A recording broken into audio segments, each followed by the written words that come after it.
அன்புள்ள இல்லாமல்ல அல்லாஹ்வுடைய நல்லடியார்களே, நம் அனைவரின் மீதும் ஏக இறைவனின் சாந்தியும் சமாதானமும் என்றென்றும் நின்று நோக்கட்டுமாக. அல்லாஹ் கடமையாக ஆக்கியிருக்கிற ஜும்ஆ தொலை நிறைவேற்றுவதற்காக நாம் எல்லாம் இங்கே அமர்ந்திருக்கிறோம். இந்த தருணத்தில் நபிகளாரின் நற்குணங்கள் என்கிற தலைப்பின் கீழ் நபிகள் நாயகம் ஸல்லல்லாஹு அலைஹி வஸல்லம் அவர்கள் தான் வாழுகிற காலகட்டத்தில் எப்படிப்பட்ட நற்குணத்தோடு வாழ்ந்து மரணித்திருக்கிறார்கள் என்பதை பற்றி உண்டான செய்திகளை இன்றைய தினம் நாம ஒரு சில செய்திகளை பார்க்க இருக்கிறோம். ஒரு மனிதன் இந்த உலகத்திலே வாழுகிற பொழுது அவனிடத்திலே நற்குணங்கள் வெளிப்படக்கூடிய மனிதன் தான் சிறந்த ஒரு மனிதனாக இஸ்லாமிய மார்க்கம் சொல்லுகிறது. ஒவ்வொரு நாளிலும் ஒவ்வொரு நேரத்திலும் அந்த நற்குணம் நம்மிடத்திலிருந்து வெளிப்படக்கூடிய ஒரு செயல்பாடை நாம் அமைத்து கொள்ள வேண்டும். எல்லா விஷயங்களுக்கும் நமக்கு வழிகாட்டியாக அனுப்பப்பட்டிருக்கிற எம்பெருமானார் நபிகள் நாயகம் ஸல்லல்லாஹு அலைஹி வஸல்லம் அவங்க நற்குணம் நிரம்ப பெற்ற ஒரு மனிதராக வாழ்ந்திருக்கிறார்கள் அப்படிங்கிற செய்தியில நம்ம பார்க்கிறோம். திருமறை குர்ஆனில் அழகா ஒரு வசனத்திலே நபிகளாருடைய நற்குணத்தை பற்றி அல்லாஹ் சொல்லி காட்டுகிறான். வ இன்னக லஅலா குலுகின் அதீம், நபியே நீர் மகத்தான நற்குணத்தில் இருக்கிறீர். அல்லாஹ்வுடைய தூதரை பார்த்து இறைவன் சொல்லுகிறான், நபியே நீ மகத்தான நற்குணத்தில் இருக்கிறீர். மார்க்கம் என்கிற அடிப்படையிலே நபிகள் நாயகம் ஸல்லல்லாஹு அலைஹி வஸல்லம் அவர்கள் செய்கிற ஒவ்வொரு காரியமும் அதை பார்த்து பின்பற்றுவதற்குண்டான ஒரு கடமையாக இறைவன் நமக்கு ஆக்கியிருக்கிறார். எந்தெந்த விஷயங்களில் நபிகளார் அவர்கள் நற்குணத்தோடு செயல்பட்டார்கள் என்பதை அறிந்து கொண்டு நாம் வாழக்கூடிய வாழ்க்கையிலே அந்த நற்குணத்தை வெளிப்படுத்தக்கூடிய மக்களாக நாம் இருக்க வேண்டும். நபிகளாரை பின்பற்றுகிறோம், நபிகளார் மீது உயிரையே நாங்கள் வைத்திருக்கிறோம், நபிகளாரை யாராவது ஏசிவிட்டால் கடுமையாக எங்களுக்கு கோபம் வரும், நபிகளாரை கண்டித்து நபிகளாரை திட்டக்கூடிய ஒரு சம்பவம் நடந்து விட்டால் அவர்களுக்கு எதிராக கடுமையான அளவிற்கு நாங்கள் என்ன செய்வோம், கண்டனங்களை எழுப்புவோம் என்றெல்லாம் சொல்லக்கூடிய மக்கள் தன்னுடைய வாழ்நாளிலே தன்னுடைய வாழ்க்கையிலே நபிகளாருடைய நற்பண்புகளை செயல்படுத்துவது கிடையாது. நபிகளாரை பின்பற்ற வேண்டும், நபிகளாரை உயிரை விட நேசிக்கிறோம் என்றால் முதலாவதாக நபிகளாருடைய வாழ்க்கையை நம்ம பின்பற்றணும். ரசூலுல்லாஹ் எப்படி நற்பண்புகளோடு இந்த உலகத்திலே வாழ்ந்தார்கள், இந்த இஸ்லாத்தை எடுத்து சொல்கிற அந்த ஆரம்ப காலகட்டத்தில் நபிகளார் அவர்கள் தன்னுடைய நற்குணத்தை தான் என்ன செய்யறாங்க, ஒரு சான்றாக எடுத்து காட்டுகிறார்கள். தன்னுடைய உறவினர்களை எல்லாம் அழைக்கிறார்கள் இஸ்லாத்தை எடுத்து சொல்வதற்காக. எல்லா உறவினர்களும், அண்டை வீட்டார், அண்டை உறவினர்கள், தூரத்து உறவினர்கள், இரத்த சொந்தம்னு சொல்லி எல்லா உறவினர்களும் ஒன்று கூடுகிறார்கள். அந்த சபையிலே நபிகள் நாயகம் ஸல்லல்லாஹு அலைஹி வஸல்லம் அவங்க இஸ்லாத்தை சொல்வதற்கு முன்னால் என்ன சொல்றாங்கன்னா, நான் என்ன சொன்னாலும் நீங்கள் நம்புவீர்களா? நான் ஒரு விஷயத்தை பற்றி உங்களிடத்திலே சொல்லுகிறேன், நீங்கள் அதை உடனே நம்புவீர்களா அல்லது பரிசோதித்து பார்த்த பின்னு அதை நம்புவீர்களா என்று அல்லாஹ்வுடைய தூதர் கேட்கிறார். கேட்டா எல்லா மக்களும் ஒரு சேர பதிலளிக்கிறார்கள், நீங்கள் அல் அமீன் நம்பிக்கைக்குரியவர், அஸ்ஸித்தீக் உண்மையாளர், எனவே நீங்கள் பொய் பேச மாட்டீர்கள், நீங்கள் சொல்வதை நாங்கள் அப்படியே ஏற்றுக்கொள்கிறோம். தன்னுடைய நற்குணத்தை சான்றாக வைத்து ரசூலுல்லாஹ் சொல்றாங்க, வணக்கத்திற்கு தகுதியானவன் அல்லாஹ்வை தவிர வேறு யாரும் இல்லை, படைத்த இறைவனுக்கு இணை கற்பித்து விடாதீர்கள், அல்லாஹ்வினுடைய இறை தூதராக நான் இருக்கிறேன் என்று தன்னுடைய உறவினர்கள் மத்தியிலே தன்னுடைய நற்பண்புகளை சொல்லிய பிறகு இஸ்லாத்தை எடுத்து சொல்றார். நாம அந்த மாதிரி சொல்ல முடியுமா? யோசிச்சு பாருங்க. இஸ்லாத்தை மாற்று மத மக்களிடத்திலே போய் ஏவக்கூடிய சொல்லக்கூடிய நாம் என்ன பாருங்க, நான் இப்படி இருக்கிறேன், எப்படி ஒழுக்கத்தோடு நற்பண்புகளோடு எப்படி 5 நேரம் தொழுது நல்லமல்களை செய்து நற்காரியங்களை செய்து உங்களுக்கு நான் இஸ்லாத்தை எடுத்து சொல்கிறேன், இஸ்லாத்தை ஏற்றுக்கொள்ளுங்கள் என்று யாராவது சொல்ல முடியுமா? பெரும்பாலும் நம்மால் சொல்ல முடியாது. ஏன்? நம்முடைய செயல்பாடுகளில் மிகப்பெரிய ஓட்டை, தொழுகையில ஓட்ட, தான தர்மங்களில் மிகப்பெரிய குறைபாடு, நற்காரியங்கள் செய்வதில் பொடுபோக்கு என்று ஒவ்வொரு அமல்களிலும் ஒவ்வொரு நற்பண்புகளிலும் நாம் ரொம்ப பின்னோக்கி இருக்கிறோம். இஸ்லாத்தை எடுத்து சொல்லுகிற பொழுது நம்ம என்ன செய்வோம்? இஸ்லாத்தினுடைய சட்டதிட்டங்களை எடுத்து சொல்வோம்.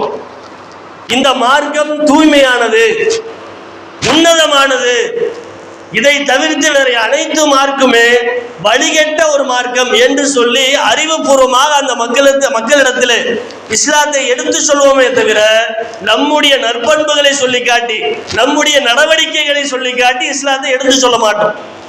ஆனால் நபிகள் நாயகம் ஸல்லல்லாஹு அலைஹி வஸல்லம் அவங்க இஸ்லாத்தை எடுத்து சொல்வதற்கு முன்னால் தன்னுடைய நற்பண்புகளை எடுத்து காட்டுறாங்க. நான் எப்படிப்பட்டவனா இருக்கிறேன், என நீங்க ஏற்றுக்கொள்ள மாட்டீர்களா? நான் சொல்லுவதை நம்ப மாட்டீர்களா? நாங்கள் நம்புகிறோம், நீங்கள் உண்மையாளர், நம்பிக்கைக்குரியவர் என்றெல்லாம் அந்த மக்கள் சொல்லிய பிறகு இஸ்லாத்தை எடுத்து சொல்றார். அப்படி எடுத்து சொன்னாலும் அந்த மக்கள் என்ன செய்யல? இஸ்லாத்தை ஏற்றுக்கொள்ளவில்லை. அபூ லஹப் நபிகளாருடைய சிறிய தந்தை அந்த சபையில இருக்கிறார். அவர் என்ன செய்யறாரு? மண்ணை அள்ளி தப்பல்லக்க, நாசமா போ, அலிகாதா ஜமாஅத்தனா, இதுக்கு தான் நீ எங்களை ஒன்று கூட்டினாயா என்று கடுமையாக கீழே இருக்கக்கூடிய மண்ணை அள்ளி நபிகளாருடைய முகத்தை நோக்கி வீசுகிறான். ஏன் வீசுறாரு? இஸ்லாத்தை எடுத்து சொல்லுகிற பொழுது அதை ஏற்றுக்கொள்ளாத மக்கள், அதை வெறுக்கக்கூடிய மக்கள் கடுமையாக கோபப்படுவார்கள். அது மிகப்பெரிய உறவினர்களாக இருந்தாலும், பெற்றெடுத்த பெற்றோர்களாக இருந்தாலும் கடுமையாக என்ன செய்வாங்க? எதிர்ப்பார்கள். நபி ரசூலுல்லாஹ் இஸ்லாத்தை எடுத்து சொல்றாங்க, கடுமையாக எதிர்ப்புகளை சந்திக்கிறாங்க. அப்ப முதலாவதாக என்ன செய்யறாங்க? தன்னுடைய நற்குணத்தை எடுத்து சொல்றாங்க. இது போன்ற நற்பண்புகள் நம்மிடத்தில் இருக்கிறதா என்று யோசித்து பார்க்கிறோம். உண்மையாளராக இருக்கிறோமா? நம்பகமானவராக இருக்கிறோமா? நாம ஏதாவது சொன்னா நம்புவாங்களா? யோசிச்சு பாருங்க. ஒரு விஷயத்தை பற்றி சொன்னால் அதை முழுவதுமாக நம்பக்கூடிய மக்கள் ஒரு சில பேருடைய பேச்சை தான் நம்புவாங்க. எல்லோரும் சொல்வதை நம்ப மாட்டாங்க. அவன் பொய் சொல்றான், அது உண்மையா இருக்காது, அப்படி பார்க்கிறோமா இல்லையா? அதே போன்று நம்பிக்கைக்குரியவராக இருக்கிறோமா? ஏதாவது வாக்குறுதி கொடுத்தால் அந்த வாக்குறுதியை நிறைவேற்றக்கூடிய மக்களாக இருக்கிறோமா? அமானிதத்தை பேணக்கூடிய மக்களாக இருக்கிறோமா? வாக்குறுதி கொடுத்தா அதை மீறுவது. ஒரு ரகசியம் பேசுவோம், ரகசியத்தை பேசி இதை சொல்லாதீங்கன்னு சொல்றப்ப சொல்லியே சொல்லுவோம், ஆனா அதை மற்றவர்கள்ட்ட சொல்லுவாங்க. சில பேர் என்ன செய்வாங்க? சொல்லட்டும்னே சொல்லாதுன்னு சொல்லுவாங்க. ரகசியம் பேச எப்படி பேசணும்? யாருக்குமே தெரியக்கூடாது, யார்கிட்டயுமே நீங்க சொல்லக்கூடாது, உங்களுக்கு மட்டும் மனசுக்குள்ள வச்சுக்கோங்க அப்படின்னு சொல்லக்கூடிய ரகசியத்தை இன்றைக்கு எப்படி ரகசியம் பேசுறாங்க? சில பெண்கள், பெரும்பாலான பெண்கள் பேசக்கூடிய ரகசியங்களை எடுத்து பார்த்தால் இந்த ரகசியத்தை நீ போய் சொல்லு அப்படிங்கிற மாதிரி பேசுவாங்க. மனதிற்குள்ள வைக்க மாட்டாங்க, அமானிதத்தை பேண மாட்டார்கள் பெரும்பாலான மக்கள். நபிகளாருடைய செயல் வடிவங்களை பார்த்து, ரசூலுல்லாஹ்வுடைய நடவடிக்கைகளை பார்த்து பெரும்பாலான மக்கள் இஸ்லாத்துக்கு வந்தாங்க. ஆனா நம்ம என்ன நினைக்கிறோம்? நம்ம இஸ்லாத்தை பற்றி எடுத்து சொன்னால் அவங்க இஸ்லாத்துக்கு வரணும், நம்மிடத்துல குறைபாடு இருந்தாலும் பரவாயில்லை, பீடி சிகரெட்டை குடித்துக்கொண்டு பீடி சிகரெட் குடிக்காது என்று நம்ம சொல்லுவோம். மதுபானத்தை குடித்துக்கொண்டே மதுபானத்தை குடிக்காது. எதுவெல்லாம் ஹராமான காரியங்களாக இருக்கிறதோ அந்த ஹராமான காரியத்தை அனைத்துமே செய்த பிறகு இந்த ஹராமான காரியத்தை செய்யாதே என்று பிற மக்களுக்கு ஏவுவோம். 5 நேரம் தொழாமலே தொழுகை நடத்து, 5 நேரம் தொழு என்று பிற மக்களுக்கு அறிவுரை சொல்லுவோம். இப்படி எதையுமே நாம செய்யாமல், எந்த ஒரு நற்பண்புகளையுமே கடைபிடிக்காமல் பிறருக்கு நற்பண்புகளை ஏவுவது, பிறருக்கு இஸ்லாத்தை ஏவுவது என்பது எந்த அளவிற்கு பிரயோஜனமாக இருக்கும் என்று நம்ம சிந்திச்சு பார்க்கணும். நீ ஏன் ஒழுக்கமா இல்லை, நீ எதுக்கு சொல்ற அப்படின்னு சொல்லி கேட்பான். மாற்று மதத்துல மக்கள் எதை பார்ப்பாங்க? குர்ஆனை பார்க்க மாட்டாங்க, ஹதீஸை பார்க்க மாட்டாங்க. நீங்க இஸ்லாத்தை எடுத்து சொல்கிற பொழுது உங்களுடைய முகத்தை பார்ப்பாங்க, நீங்கள் செய்கிற வியாபாரத்தை பார்ப்பாங்க, நீங்கள் பேசுகிற பேச்சை பார்ப்பாங்க, நீங்கள் பேசுகிற பொய்யை பார்ப்பாங்க. இவன் அனைத்துமே பார்த்த பிறகு இவன் அப்படித்தான் பேசுவான், ஆனா அவன் அந்த மாதிரி நடக்க மாட்டாங்க என்று என்ன செய்வாங்க? ஒரு சில நொடிகள்ல நம்ம சொல்லக்கூடிய போதனைகளை புறந்தள்ளி விடுவார்கள். நபிகளார் அவர்கள் தன்னுடைய வாழ்க்கையிலே நற்பண்புகளை கடைபிடித்து பிற மக்களுக்கு இஸ்லாத்தை எடுத்து சொல்லக்கூடியவர்களாக இருந்தார். எப்படியெல்லாம் நற்பண்புகளை கடைபிடித்தார்கள்? ரசூலுல்லாஹ் மாதிரி இந்த உலகத்திலே தன்னடக்கத்தை கடைபிடிக்கக்கூடிய ஒரு மனிதனை நம்ம பார்க்க முடியாது. அடக்கம்னா அடக்கம், அவரை மாதிரி யாரையும் பார்க்க முடியாது. அப்படிப்பட்ட தன்னடக்கம். எந்த அளவுக்கு? ஒரு யூதருக்கு ஒரு சகாபிக்கும் சண்டை. என்ன சண்டைங்க? கொடுக்கல் வாங்கல் சண்டை கிடையாது. யூதர் என்ன செய்யறாருன்னா, மூசா நபி தான் சிறந்தவர் என்று அந்த சகாபிட்ட சொல்றாரு. சகாபி என்ன சொல்றாருன்னா, அல்லாஹ்வுடைய தூதர் நபிகள் நாயகம் அவங்க தான் சிறந்தவர்கள் என்று ரெண்டு பேருக்கும் கடுமையான வாக்குவாதம் முற்றி போய் ஒரு கட்டத்தில் மூசா நபி தான் சிறந்தவர், அவர் தான் அல்லாஹ்வுக்கு நெருக்கமானவர் என்று சொன்னிய உடனே அந்த சகாபி என்ன செய்யறாரு, முகத்திலே, யூதருடைய முகத்திலே பலார்னு அரைஞ்சிட்டார். உடனே யூதர் என்ன செய்யறாரு, அந்த வழக்கை நபிகளிடத்துல கொண்டு வருகிறார். ரசூலுல்லாஹ் ஆட்சி தலைவராக இருக்கிறாங்க. வந்த உடனே சொல்றாங்க, இந்த மாதிரி உங்களுடைய தோழர் என்னை அடித்து விட்டார், இந்த மாதிரியான வாக்குவாதம் நடைபெற்றது என்ற அந்த விஷயத்தை சொன்ன உடனே அல்லாஹ்வுடைய தூதர் யாரை கண்டிக்கிறாங்க? யூதரை கண்டிக்கல.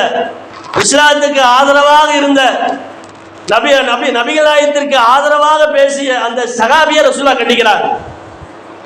நபிமார்களுக்கு மத்தியில ஏற்றத்தாழ்வுகளை நீங்க கடைபிடிக்காதீங்க, இந்த நபி சிறந்தவர், அந்த நபி தாழ்ந்தவர் அப்படின்னு சொல்லாதீங்க. ஒவ்வொரு நபிமார்களுக்கும் ஒரு சில சிறப்புகளை அல்லாஹ் கொடுத்திருக்கிறான்.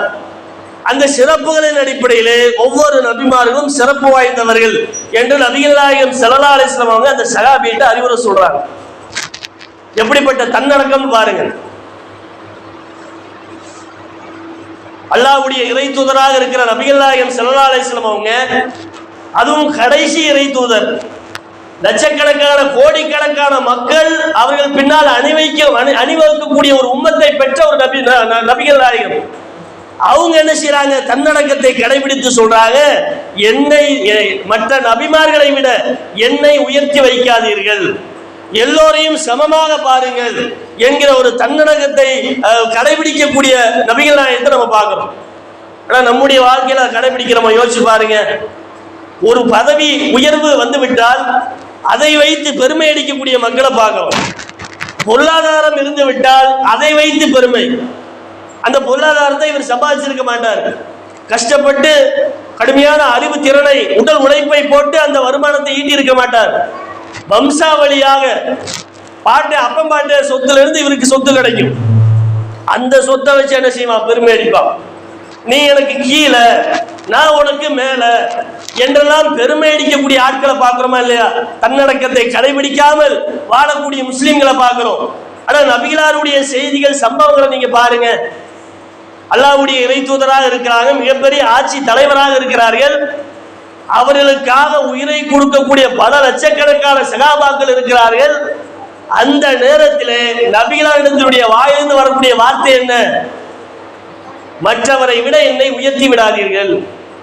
இப்ப இவ்வளவு ஒரு தன்னடக்கத்தை ரசூலுல்லாஹ் என்ன செய்றாங்க, கடைபிடிக்கிறாங்க. இந்த நற்பண்பை நம்ம கடைபிடிக்கணும். அது மட்டும் கிடையாது, நன்மைகள் செய்வதில் ரசூலுல்லாஹ்வை அடித்துக் கொள்வதற்கு யாருமே கிடையாது. நபிகள் நாயகம் அவங்க என்ன செய்யறாங்க, நன்மை செய்வதற்கு அவ்வளவு ஆசைப்படுவாங்க. ஒரு நற்காரியத்தை சொல்லிவிட்டால் அதை நான் முதலாவதாக செய்ய வேண்டும், நான் முந்தி செய்ய வேண்டும், எல்லோரையும் விட அதிகமாக செய்ய வேண்டும் அப்படிலாம் என்ன செய்வாங்க, நபிகள் நாயகம் ஸல்லல்லாஹு அலைஹி வஸல்லம் ஆசைப்படுவாங்க. எந்த அளவுக்கு ஆசைப்படுவாங்க, அதை ஒரு சம்பவத்தின் மூலமாக நம்மால் புரிந்து கொள்ள முடிகிறது. பத்ர் போர்க்களத்தில் என்ன செய்யறாங்கன்னா, பத்ர் களத்தை நோக்கி சகாபாக்கள் செல்கிறார்கள். அப்படி செல்கிற பொழுது ஒரு ஒட்டகம், 3 பேருக்கு ஒரு ஒட்டகம் வழங்கப்படுகிறது. ஏன்னா ஒட்டகம் குறைவு, குதிரைப்படை ரொம்ப குறைவு. அப்ப ஒட்டகம் குறைவாக இருக்கிற காரணத்தினால் 3 பேர் ஒரு ஒட்டகத்தில் பயணித்தாக வேண்டும். 3 பேரும் ஒரு சேர ஒரு நேரத்தில் உட்கார முடியாது. அப்படி உட்கார்ந்தா ஒட்டகம் கீழே உட்கார்ந்துரும். அப்ப என்ன செய்வாங்கன்னா, 2 பேர் உட்கார்ந்துக்குவாங்க, கீழே ஒருத்தர் என்ன செய்வார், அந்த ஒட்டகத்தை கூட்டி செல்வார். அப்படி என்ன செய்யறாங்கன்னா, 3 பேர், அபூ லுபாபா, அலி ரலியல்லாஹு அன்ஹு, நபிகள் நாயகம் ஸல்லல்லாஹு அலைஹி வஸல்லம், இந்த 3 பேருக்கும் ஒரு ஒட்டகம் நபிகள் அவங்க பிரிச்சு கொடு, எல்லாத்துக்கும் பிரிச்சு கொடுத்த மாதிரி தனக்கும் தன்னுடைய 2 சகாபாக்களுக்கும் என்ன செய்யறாங்க, ஒரு ஒட்டகத்தை பிரிக்கிறாங்க. அந்த ஒட்டகத்தின் மூலமாக அப்ப நபிகள் நாயகம் ஸல்லல்லாஹு அலைஹி வஸல்லம் அவங்க அமர்ந்து வர்றாங்க, அலி அவங்க அமர்ந்து வர்றாங்க, கீழே என்ன செய்யறாரு, அபூ லுபாபா வர்றாரு. அதற்கு பிறகு அலி அவங்க என்ன செய்யறாங்க, கீழே நடந்து வர்றாங்க, அபூ லுபாபா மேல உட்கார்ந்து வர்றாங்க. அதற்கு பிறகு அலி ரலியல்லாஹு அன்ஹு என்ன செய்யறாங்கன்னா, அல்லாஹ்வுடைய தூதரே நீங்க இறங்காதீங்க, நான் இறங்கி என்ன செய்யறேன், அந்த ஒட்டகத்தை கூட்டி வருகிறேன், நீங்க மேலே உட்காருங்க, இறங்காதீங்க, நாங்க 2 பேரும் மாத்தி மாத்தி நடந்து வர்றோம்.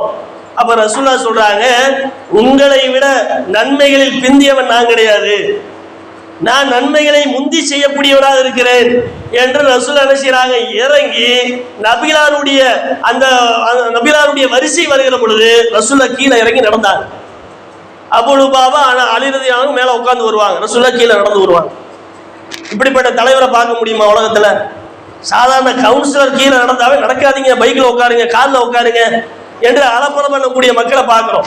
ஆனால் நபிகள் நாயகம் ஸல்லல்லாஹு அலைஹி வஸல்லம் என்ன செய்றாங்க, ஒரு நன்மை என்று வந்து விட்டார், நாம நடந்து செல்வதன் மூலமாக அதிகமான நன்மை நமக்கு கிடைக்கும், எனவே நான் நடந்து செல்வதற்கு ஆசைப்படுகிறேன் என்று ரசூலுல்லாஹ் என்ன செய்றாங்க, அந்த பயணத்துல மற்ற 2 சகாபாக்கள் எப்படி நன்மைகளை அடைந்து கொள்ள வேண்டும் என்று ஆசைப்பட்டார்களோ அது போன்று நபிகள் நாயகம் ஸல்லல்லாஹு அலைஹி வஸல்லம் ஆசைப்பட்டார். அப்ப இப்படி நம்ம நன்மைகளை முந்தி செய்கிறோமா? யாராவது ஒரு சுன்னத்தான நோன்பு வைக்கிற பொழுது அவரை விட நான் அதிகமா சுன்னத்தான நோன்பு வைப்பேன் என்கிற எண்ணம் நமக்கு வருதா? நமக்கு வரமாட்டேங்குது. அதே போன்று யாராவது தான தர்மம் செய்கிற பொழுது ஒரு 1000 ரூபாய் எடுத்து கொடுப்பார் பள்ளிவாசலுக்காக, அல்லது ஏழ்மையில் இருக்கக்கூடிய மக்களுக்கு என்ன செய்வாங்க, அவருடைய தேவையை புரிந்து கொண்டு பொருளாதாரத்தை வாரி வழங்குவார்கள். அதை நேரடியாக பார்க்கக்கூடிய மக்கள் அவர் இவ்வளவு தர்மம் பண்றாரு, நாம அதை விட அதிகமாக தர்மம் செய்வோம் அப்படிங்கிற ஆசை நமக்கு வருதா? அவன் கிடக்குறான் இவ்வளவு அள்ளி கொடுத்துட்டானே, நம்ம குறைச்சு கொடுப்போம் என்று குறைத்து கொடுக்கக்கூடிய மக்களை பார்க்கிறோம். சில பெரும்பாலான பள்ளிவாசல ஜும்மா வசூல் பண்ணுவாங்க, ஜும்மா வசூல்ல 10 ரூபாய் 20 ரூபாய் போடக்கூடிய மக்கள் இருப்பாங்க. சிலவர் என்ன செய்வாங்கன்னா 50 ரூபாயை போட்டு அந்த பக்கெட்டுக்குள்ள விழுந்து மீதம் 40 ரூபாய் எடுப்பாங்க.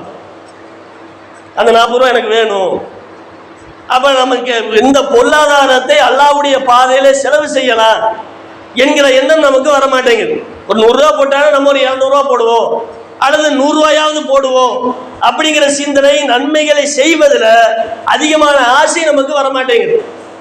அவங்க செஞ்சுட்டு போறாங்க, நான் அதுல இருந்து தப்பித்துக் கொள்ள வேண்டும். கணவன்மார் என்ன செய்வாரு, பள்ளிவாசலுக்கு வந்தா அவர் தர்மம் செய்து கொள்வார். மனைவியாக இருக்கக்கூடிய நாங்கள் தர்மம் செய்ய மாட்டோம் என்று விடாப்பிடியாக இருக்கக்கூடிய மனைவிமார்களை பார்க்கிறோம், பெண்களை பார்க்கிறோம். கணவன் பாக்கெட்ல காசு வச்சிருப்பார், அவர் எடுத்து கொடுத்துருவாரு. அவர் எடுத்து கொடுத்தா அவர் மறுமைக்காக கொடுக்கிறார், மறுமையில அந்த நன்மையை அடைந்து கொள்வார். உங்களுக்கு மறுமையில கொடுப்பாரா? இந்த உலகத்துல மனைவியை அதிகமாக நேசம் பாராட்டி அன்பு பாராட்டக்கூடிய கணவன்மார்கள் மறுமையில மனைவிக்கு ஏதாவது பாதிப்பு என்றால் கூட வந்து நீ பயப்படாதே, நீ கவலைப்படாதே, என்னுடைய நன்மைகளில் பாதி நான் உனக்கு தருகிறேன் என்று சொல்லக்கூடிய எந்த ஒரு கணவன்மார்களையும் மறுமை நாள்ல நீங்க பார்க்க முடியாது. எல்லாம் விரண்டு ஓடுவாங்க. உலகத்துல மனைவின்ட்டு வருவாங்க, மறுமையில நீ எனக்கு தேவையில்லை அப்படின்ட்டு எல்லோரும் தத்தமது வழியை நோக்கி என்ன செய்வாங்க, என்ன நீ ஆள விட்டுரு, என்னுடைய மறுமை நிலை என்ன ஆகும் எனக்கு தெரியாது, அல்லாஹ் எனக்கு எப்படி விசாரிப்பா, என்னுடைய நன்மை எவ்வளவு, தீமை எவ்வளவு, நன்மையினுடைய எடை குறைவாக இருந்தால் நான் மறுமையில நரகத்தை அடைந்து விடுவேன் அப்படிங்கிற அச்சத்துல அந்த மஹ்ஷர் மைதானத்துல கணவனுக்கு மனைவி தெரிய மாட்டாங்க, மனைவிக்கு கணவன் தெரிய மாட்டாரு, பிள்ளைக்கு தகப்பனார் தெரிய மாட்டாரு, தாய்க்கு பிள்ளை தெரியாது, எதுவுமே தெரியாது. படைத்த இறைவனிடத்திலே வந்து நிற்கிறோம், நாம் செய்த அமல்களுக்கு உண்டான கூலியை பெறுவதற்காக நிற்கிறோம். தீமை அதிகமாக செய்திருந்தால் கண்டிப்பாக நமக்கு நரகம் கிடைக்கும் என்கிற அச்சத்துல அந்த மக்கள் என்ன செய்வாங்க, வரிசையில நிற்பாங்க. அப்ப நீங்க தர்மம் செய்தால் உங்களுக்கு மறுமையில் நன்மை, கணவன் செய்வார் என்று எடுத்துக்கொண்டால் கணவனுக்கு தான் மறுமையில் நன்மை. அப்ப நபிகள் நாயகம் ஸல்லல்லாஹு அலைஹி வஸல்லம் என்ன செய்றாங்க, இந்த உலகத்துல நன்மைகளை செய்வதற்கு அதிகமாக ஆசைப்படக்கூடியவர்களாக இருந்தாங்க. இன்னும் எந்த அளவுக்கு நபிகளாரை பற்றி சில சகாபாக்கள் என்ன செய்வாங்கன்னா ரசூலுல்லாஹ்வுடைய அந்த அமல்களை பார்த்து மெய்சிலிருப்பாங்க. ஏன்னா ரசூலுல்லாஹ்வை பொறுத்தவரையிலும் முன்பின் பாவங்கள் மன்னிக்கப்பட்டவர்கள் நபிகள் நாயகம் ஸல்லல்லாஹு அலைஹி வஸல்லம் அவங்க. அப்படிப்பட்ட நபிகளாருடைய அந்த அமல்களை பார்த்து சகாபாக்கள் ஆச்சரியப்படுவாங்க. ஆயிஷா நபியே கேட்கிறாங்க, நபிகளாருடைய மனைவியாக இருக்கிற ஆயிஷா நபி கேட்கிறாங்க, வகத் கஃபரல்லாஹு லக மா தகத்தம மின் தம்பிகி வமா தஅக்கர், அல்லாஹ்வுடைய தூதரே நீங்கள் முந்தைய பிந்தைய தவறுகளை, உங்களுடைய முந்தைய பிந்தைய தவறுகளை அல்லாஹ் மன்னித்து விட்டான், பிறகு ரொம்ப கஷ்டப்பட்டு சிரமப்பட்டு நீங்க தொழுகிறீங்க, வணக்கங்களில் ஈடுபடுகிறீர்கள், என்று கேட்கிற பொழுது அல்லாஹ்வுடைய தூதர் சொல்றாங்க, அஃபலா உஹிப்பு அன் அகூன அப்தன் ஷக்கூரா, அல்லாஹ்விற்கு ஒரு நன்றி உள்ள அடியானாக நான் இருக்க வேண்டாமா? அல்லாஹ் என்னுடைய பாவங்களை மன்னிச்சுட்டான், இனி செய்ய இருக்கக்கூடிய பாவத்தை அல்லாஹ் மன்னிச்சுட்டான், இருந்தாலும் ஒரு நன்றி உள்ள அடியானாக நான் இருக்க வேண்டும். அல்லாஹ் கொடுத்த அருக்கொடைக்கு நான் நன்றி பாராட்ட வேண்டும். நாம பெரும்பாலும் என்ன செய்யறோம், அமல்கள் செய்வதில் நம்முடைய தீமை அதிகமாகி விடக்கூடாது, நாம செய்யக்கூடிய அமல்களின் மூலமாக நன்மை அதிகமாகி சொர்க்கத்திற்கு செல்ல வேண்டும் என்று பல மக்கள் அமல்கள் செய்யறோம். ஆனா ரசூலுல்லாஹ் செய்த அமல்கள்லாம் எப்படி? அல்லாஹ்விற்கு நன்றி பாராட்டணும், அல்லாஹ் செய்த அருக்கொடைக்கு நம்ம நன்றி பாராட்டணும் என்று ரசூலுல்லாஹ் என்ன செய்தாங்க, அதிகமான அமல்கள் செய்யக்கூடியவங்க ரசூலுல்லாஹ் இருந்தாங்க. அப்ப இதையெல்லாம் பார்த்து புரிந்து கொள்ளக்கூடிய மக்கள் எப்படி புரிந்து கொள்ளணும்? ரசூலுல்லாஹ்வே இப்படி அமல்கள் செய்கிறார்கள் என்றால் நாம அமல்கள் செய்வதற்கு அதிகமான ஆர்வத்தை நம்ம கொண்டு வர வேண்டுமா இல்லையா? 5 நேரம் தொழுவதற்கு என்ன செய்யக்கூடாது, சடையக்கூடாது. ஃபஜ்ருடைய நேர தொழுகை எந்திரிச்சு வர்றதுக்கு நம்ம சிரமம். இஸ்ரேலுக்கு எதிராக பாலஸ்தீன மக்களுக்காக போருக்கு போங்கன்னா போயிடுவார் கத்தி எடுத்துட்டு, ஃபஜ்ர் தொழுகைக்கு வாங்கன்னா சிரமப்படுறாரு. அப்ப இது என்ன ஈமான், இது என்ன இறையச்சம்? ஃபஜ்ர் தொழுவதற்கு ஒரு சில நேரங்கள்ல நம்முடைய தூக்கம் மிகுதியாக ஒரு சில நேரங்கள் தூங்கி விட்டால் அல்லாஹ் குற்றம் பிடிக்க மாட்டான். ஆனா நம்ம ஆட்களுடைய வேலை என்னன்னு கேட்டீங்கன்னா, தினமும் தூங்குவார். தூங்கி எந்திரிச்சுட்டு 10 மணிக்கு எந்திரிச்சான்னு வைங்க, அந்த 10 மணிக்கு தொழுகிறது. 8 மணிக்கு எந்திரித்தால் 8 மணிக்கு தொழுவது. கேட்டா ரசூலுல்லாஹ் அப்படி தொழுதுருக்கிறாங்க. ரசூலுல்லாஹ் வாழ்க்கையில தன்னுடைய 63 ஆண்டுகள் வாழ்க்கையில ஒரு நாள் என்ன செஞ்சிருக்கிறாங்க, ஃபஜ்ர் தொழாம தூங்கி இருக்கிறாங்க. அது போர்க்களத்துல இரவு நேரத்துல தூக்கத்தினுடைய தூக்கம் குறைவாக இருந்த காரணத்தினால் காலையில என்ன செஞ்சிட்டாங்க, அதுவும் பிலால் அவங்கள்ட்ட சொல்லிட்டு படுக்கிறாங்க, பிலாலே விடிந்து விட்டால் என்னை எழுப்பி விடு, ஃபஜ்ர் நேரம் வந்து விட்டால் என்னை எழுப்பி விடுன்னு சொல்லிட்டு படுக்கிறாங்க. ஆனா அவரும் மறந்துட்டார், அவரும் தூங்கிட்டார். அப்ப ரசூலுல்லாஹ் தூங்கிட்டாங்க. அப்பதான் என்ன செய்யறாங்க, ஒரே ஒரு நாள் லேட்டாக எழுந்திருத்து ஃபஜ்ர் நேரத்தை தொழுகை ரசூலுல்லாஹ் என்ன செஞ்சாங்க, தொழுதுருக்கிறாங்க. ஆனா நம்ம மக்கள் அந்த ஹதீஸை படிச்சுட்டு ஒருவேளை நம்ம என்ன செய்யலாம், ரசூலுல்லாஹ்வுடைய வழிமுறையின் அடிப்படையில தினமும் தூங்கி தினமும் லேட்டா எழுந்திரிச்சு லேட்டா தொழுகலாம், ரசூலுல்லாஹ்வுடைய வாழ்க்கையில அந்த வழிமுறை இருக்குது என்று கடைபிடிக்கக்கூடிய மக்களை நம்ம பார்க்கணும். ஆனா ஃபஜ்ருடைய தொழுகை என்பது மிகப்பெரிய நன்மை தரக்கூடிய ஒரு தொழுகை. நாம் அந்த படுக்கையிலிருந்து எழுந்திருத்து ஒழு செய்து பள்ளிவாசலை நோக்கி வரக்கூடிய இந்த காட்சிகளை பார்த்து அல்லாஹ் என்ன செய்யறான், வியப்படுகிறான். மாணவர்களை பார்த்து அல்லாஹ் கேட்கிறான், இவர்கள் எதனால் தொழுகைக்கு வந்தார்கள், எதனால் தூக்கத்தை விட்டு எழுந்தார்கள், என்னுடைய மறுமையிலே நன்மை எதிர்பார்த்து எழுந்தார்களா, அதே போன்று நரகத்தை அடைந்து விடக் கூடாது என்று எழுந்தார்களா என்று மலக்குமார்கிட்ட கேட்ட அல்லாஹ் சொல்லுவான், அவர்கள் எதை அஞ்சினார்களோ அதை விட்டும் அவர்களை நான் காத்து விடுவேன், எதற்கு ஆசைப்பட்டார்களோ அந்த சொர்க்கத்திற்கு அவர்களுக்கு நான் என்ன செய்வேன், கடமையாக்குவேன், கண்டிப்பா சொர்க்கத்துக்கு போவாங்க என்று சொல்லக்கூடிய ஹதீஸை நம்ம பார்க்கணும். நாம ஃபஜ்ர் தொழுவது என்பது நமக்கு சொர்க்கம் நிச்சயம் என்பதை அல்லாஹ் என்ன செய்யறான், இந்த ஹதீஸின் மூலமாக நமக்கு உறுதிமொழி கொடுக்கிறான். அப்படி உறுதிமொழி கொடுத்தாலும் நம்ம என்ன செய்யறோம், நமக்கு தூக்கம் தான் முக்கியம், கடுமையான வேலை இல்லையா? இரவு 10 மணி 12 மணிக்கு நாம படுத்து தூங்குறோம், 1 மணிக்கு தூங்கக்கூடிய மக்கள் இருக்கிறாங்க. அந்த தூக்கத்தினுடைய அந்த குறைவான தூக்கத்தின் காரணமாக நான் ஃபஜ்ர் தொழுகைக்கு எந்திரிக்க மாட்டேன்.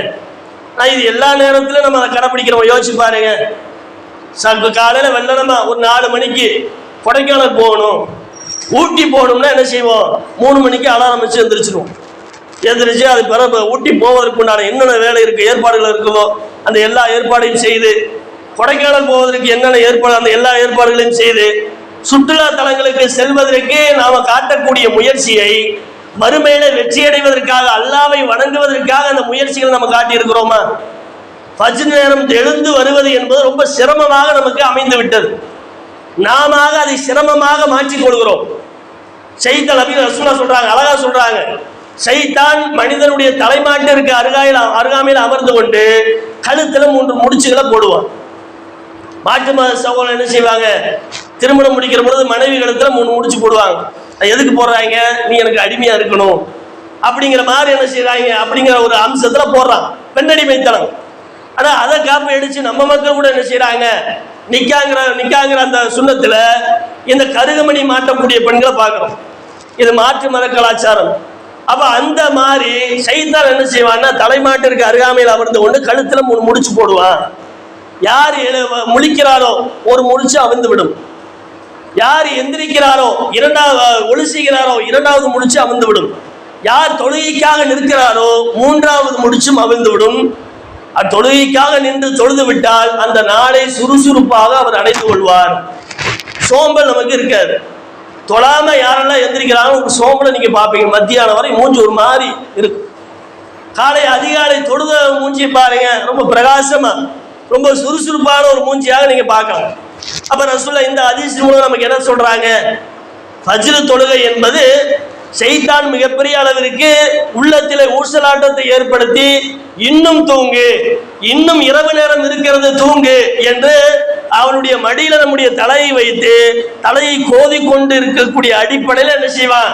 நமக்கு மிகப்பெரிய ஊசலாட்டத்தை கொடுப்பான். நம்ம சுகமா நம்ம தூங்கிடுவோம். அந்த குளிர் காலத்துல பார்த்தான்னு வைங்க, சில பேர் வெக்கையில தாங்க முடியாம எதிர்த்து வீட்டை விட்டு வெளியே வரக்கூடிய மக்களை பார்க்கணும். வெக்க முடியல அப்படி என்ன செய்வாங்க? வீட்டை விட்டு வெளியே எதிர்த்து பள்ளிவாசல் பக்கம் போலான்னு வரக்கூடிய மக்கள் இருக்கிறாங்க. சில நேரம் குளிர் காலத்துல என்ன செய்வாங்க? காலை நேரம் ஃபஜ்ருடைய நேரத்துல எந்திரிக்க மனசு வராது. கம்பளியை தூக்கி போட்டு இன்னும் 2 கம்பளியை தூக்கி போட்டு சுருக்கி படுத்துக்குவாங்க. இதுக்கு வெளியே எந்திரிச்சோம்னா அவ்வளவுதான், தண்ணீரை கை வச்சோம் அவ்வளவுதான், நடுநடுங்கி போயிடுவோம் என்றெல்லாம் காரணத்தை சொல்லிக்கொண்டு இந்த உலகத்தினுடைய இன்பங்களுக்கு ஆசைப்பட்டு, இந்த உலகத்தினுடைய மகிழ்ச்சிகளுக்கு ஆசைப்பட்டு மறுமையினுடைய பேர் இன்பங்களை நம்ம இழக்கின்றோம். இதை தொழுதா உனக்கு நான் சொர்க்கத்தை தர்றேன், நீ தொழுதேனா உன்னை நரகத்தை விட்டு நான் காப்பாற்றுகிறேன் என்று அல்லாஹ் என்ன செய்யறான்? நமக்கு வாக்குறுதி கொடுக்கிறான். அதையெல்லாம் தூரம் தள்ளி விட்டு இந்த உலக இன்பம் தான் எனக்கு முக்கியம், நீங்க என்ன வேணா பேசுங்க, நான் காலையில ஃபஜ்ர் வரமாட்டேன், நீ ஜும்மால 1/2 மணி நேரம் கத்து தொண்டங்களையே பேசு, நான் ஃபஜ்ருக்கு வரமாட்டேன், நீ என்ன நான் எப்பேற்பட்ட ஆள் தெரியுமா என்று இருக்கக்கூடிய மக்கள் இருக்கிறாங்க. அப்ப சொல்லக்கூடிய செய்திகள் உள்ளத்திலே நம்ம செவிகளில் கேட்டுவிட்டால் உள்ளத்திலே பதிய வைத்துக் கொண்டு அதை செயல்படுத்தக்கூடிய மக்களாக நாம் மாறிவிட வேண்டும். ஜும்மா எப்படி கடமையான தொழுகையோ அதே போன்று 5 நேர தொழுகையும் கடமையான தொழுகை என்பதில் உள்ளத்திலே பதிய வைத்துக் கொண்டு நபிகள் நாயகம் ஸல்லல்லாஹு அலைஹி வஸல்லம் அவங்க எப்படி நற்பண்புகளோடு இந்த உலகத்திலே வாழ்ந்தார்களோ அந்த நற்பண்புகளை கடைபிடித்து வாழக்கூடிய மக்களாக நம் அனைவருக்கும் அல்லாஹ் அருள் அளிப்பானாக என்று கூறி எனது ஜும்மாவின் முதல் உரையை முடித்துக் கொள்கிறேன். அஸ்ஸலாமு அலைக்கும் வரஹ்மத்துல்லாஹி வபரகாத்துஹு.